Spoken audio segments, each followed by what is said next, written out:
Hello साथियों, स्वागत है आपके अपने यूट्यूब चैनल विषय बायोलॉजी में। आज हम पढ़ने वाले हैं कि क्लास 12 का केमिस्ट्री का सेकंड चैप्टर विलयन, जो कि बहुत ही ज़्यादा इंपॉर्टेंट है।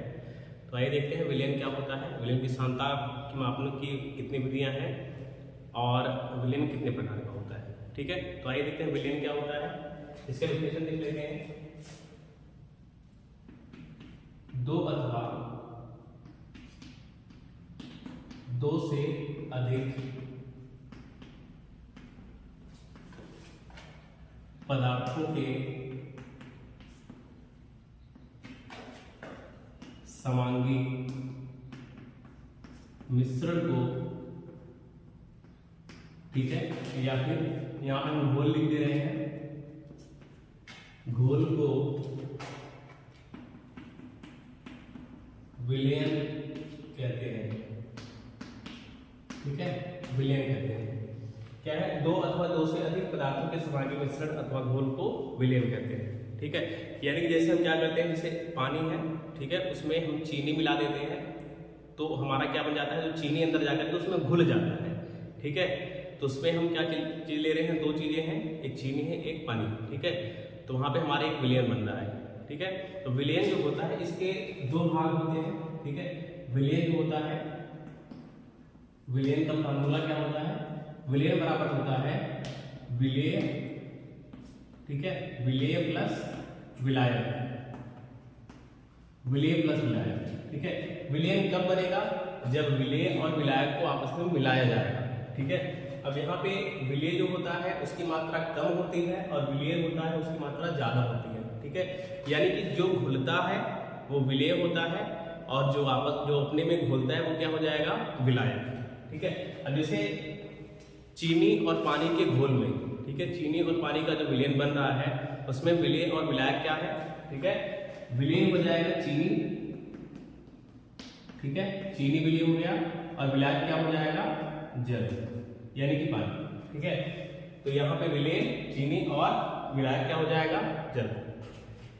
अब आइए देखते हैं विलयन जो होता है कितने प्रकार का होता है। ठीक है, विलयन जो होता है ये कितने प्रकार का होता है, विलयन यहाँ पे 4 प्रकार का होता है। ठीक है, 4 प्रकार का होता है। पहला होता है तन विलयन, तन विलयन। ठीक है, दूसरा क्या होता है, सांद्र विलयन, और तीसरा क्या होता है, संतृप्त विलयन, संतृप्त विलयन, और चौथा क्या होता है, असंतृप्त विलयन। ठीक है, असंतृप्त विलयन।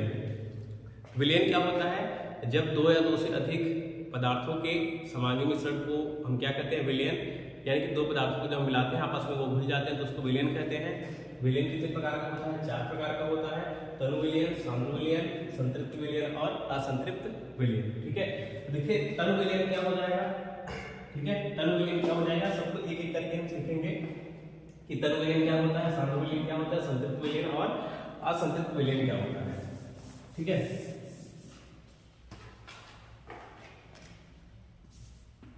पॉइंट नंबर 1, तन विलयन। ठीक है, तन विलयन इसको कहते हैं डाइल्यूट सॉल्यूशन,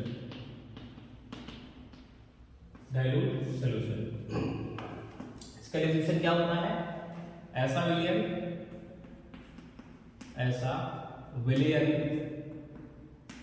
जिसमें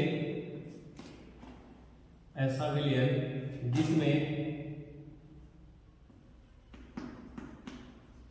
विलय की मात्रा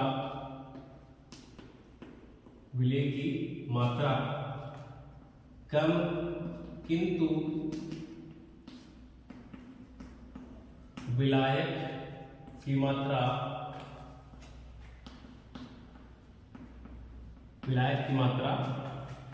बहुत अधिक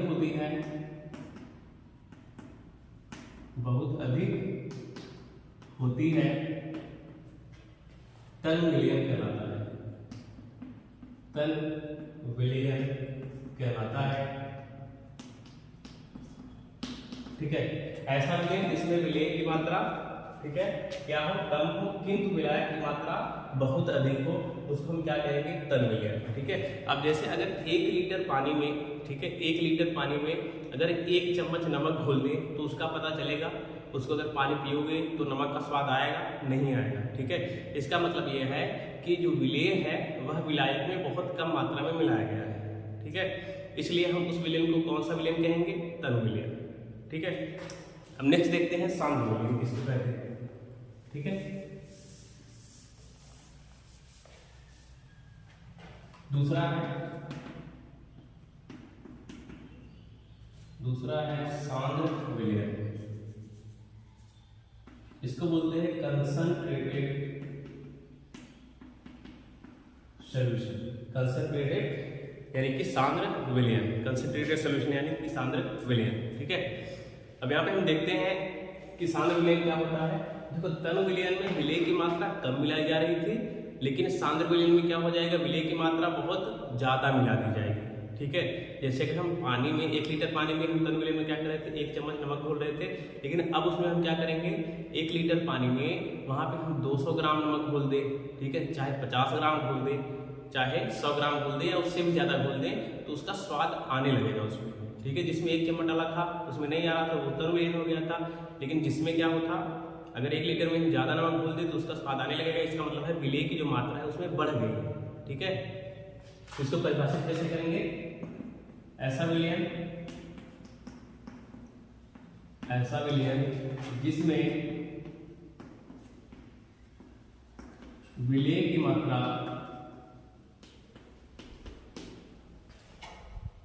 मात्रा अपेक्षाकृत अधिक हो, सांद्र विलयन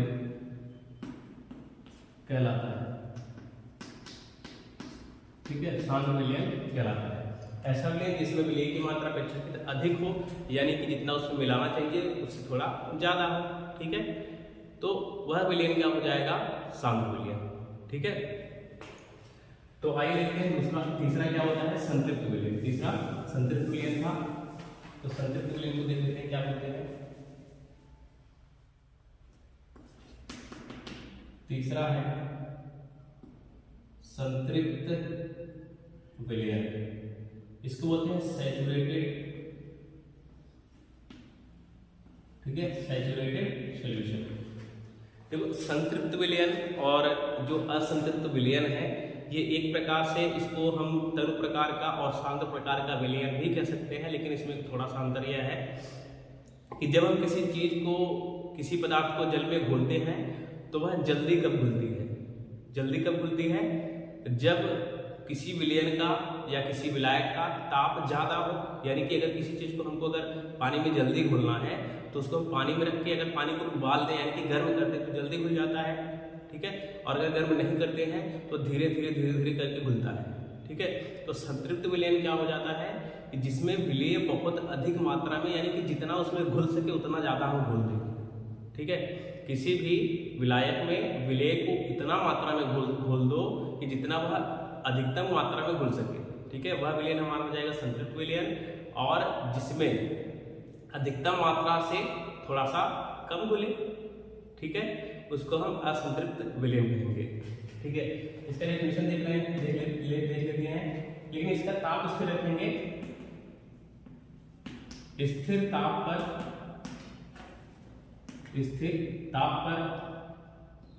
किसी विलयन में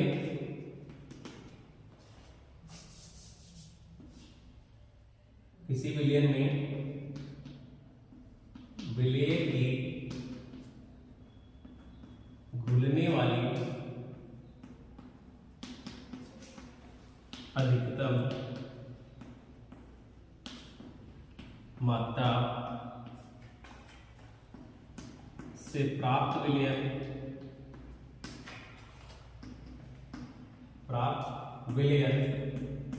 संतृप्त विलयन कहलाता है। ठीक है, यहाँ पे क्या है कि स्थिर ताप पर, यानी कि ताप को हमको क्या रखना है, स्थिर रखना है। ताप को ना तो कम करना है ना तो उसको बढ़ाना है, यानी कि कहने का मतलब है उसको उबालना नहीं, ठीक है। उसमें हम क्या करेंगे, देखो कोई भी चीज़ अगर किसी जैसे विलायक में घोला जा रहा है तो उसकी एक सीमा होती है कि कोई विलेय उसमें इतनी अधिक मात्रा तक घुल सकता है, लेकिन उससे ज़्यादा नहीं घुल सकता, नहीं तो उसमें विलेय की मात्रा ज़्यादा कम हो जाएगी, और सॉरी विलेय की मात्रा ज़्यादा हो जाएगी बहुत ज़्यादा, और विलायक की मात्रा बहुत ज़्यादा कम हो जाएगी, ठीक है। इसलिए हमको उतना ही घोलना है उसमें जितना उसकी लिमिट हो, जितना उसकी सीमा हो, ठीक है। तो यानी कि इसको हम क्या करेंगे, ताप को स्थिर रखेंगे, उसके बाद जो हमारा विलेय होगा उसमें हम उसको घुलते जाएंगे विलायक में। तो अगर उसकी अधिकतम सीमा तक घुल जाता है तो उसको हम संतृप्त विलयन कहेंगे। संतृप्त का मतलब है कि अब उससे ज्यादा नहीं घुल सकता, ठीक है। अगर ये असंतृप्त होता तो यहाँ पर हम ताप को स्थिर उसमें भी रखेंगे, लेकिन जो हमारा विलेय है उसको हम उतना अधिक मात्रा तक नहीं घोलेंगे बल्कि कम घोलेंगे, ठीक है। उसके सीमा से कम घोलेंगे, जितना उसमें घुलना चाहिए उसकी लिमिट से हम क्या करेंगे, कम घोलेंगे, तो वो हमारा क्या हो जाएगा, असंतृप्त विलयन।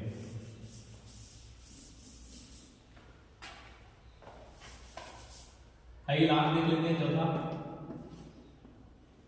असंतृप्त विलयन।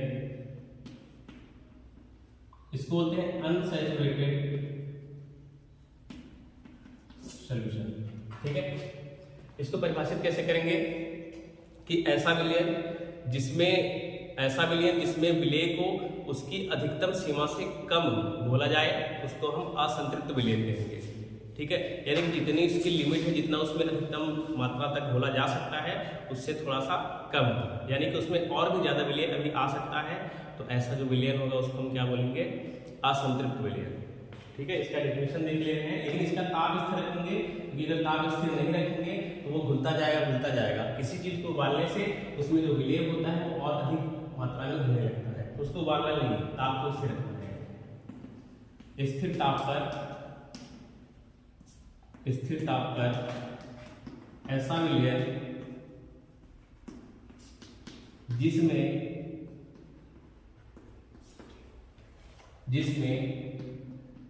विलेय अपेक्षाकृत कम मात्रा में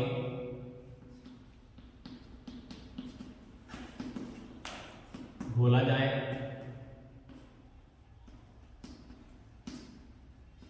उस विलयन को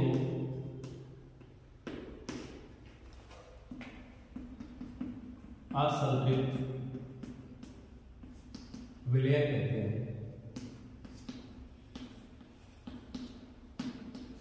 ठीक है। तो विलयन कितने प्रकार का हो गया, 4। एक समांगी, ठीक है। देखो दो विलयन पहले समझ लेते हैं, शुरू से एक बार रिवाइज कर लेते हैं। विलयन क्या होता है, ठीक है। जब दो समांगी पदार्थों को एक दूसरे में मिलाते हैं तो एक नया पदार्थ जो बनता है उसको हम विलयन कहेंगे। विलयन कितने प्रकार का होता है, 4 प्रकार का, तन विलयन, सांद्र विलयन, ठीक है, संतृप्त विलयन और असंतृप्त विलयन। तन विलयन क्या हो जाता है, जिसमें विलेय की मात्रा कम हो, जैसे अगर एक हमने बताया था कि 1 लीटर जल में अगर 1 चम्मच नमक को घोलेंगे तो उसमें नमक का स्वाद आएगा, बिल्कुल भी नहीं आएगा, क्योंकि वहाँ पे विलेय जो है बहुत कम मात्रा में है, जबकि विलायक बहुत ज़्यादा है। और सांद्र विलयन क्या हो जाएगा, अगर हम 1 लीटर पानी में अगर 250 ग्राम नमक घोल दें या 150 ग्राम या फिर 300 ग्राम नमक घोल दें तो उसमें उसका स्वाद ज़्यादा आएगा। इसका मतलब यह है कि विलेय की मात्रा उसमें ज़्यादा है, जिसमें विलेय की मात्रा ज़्यादा है वो हो जाएगा सांद्र विलयन। और संतृप्त विलयन क्या हो जाएगा कि हम किसी विलयन का ताप स्थिर रख करके उसमें विलेय को अधिकतम सीमा की मात्रा तक घोल सकें। यानी कि जैसे किसी विलयन में कोई विलयन बना रहे हैं तो उसमें जो विलेय घोलेंगे उसकी एक लिमिट होगी, कितना विलेय उसमें घुल सकता है। अगर ज़्यादा घोलेंगे तो विलेय की मात्रा ज़्यादा हो जाएगी और विलायक की मात्रा कम हो जाएगी, ठीक है।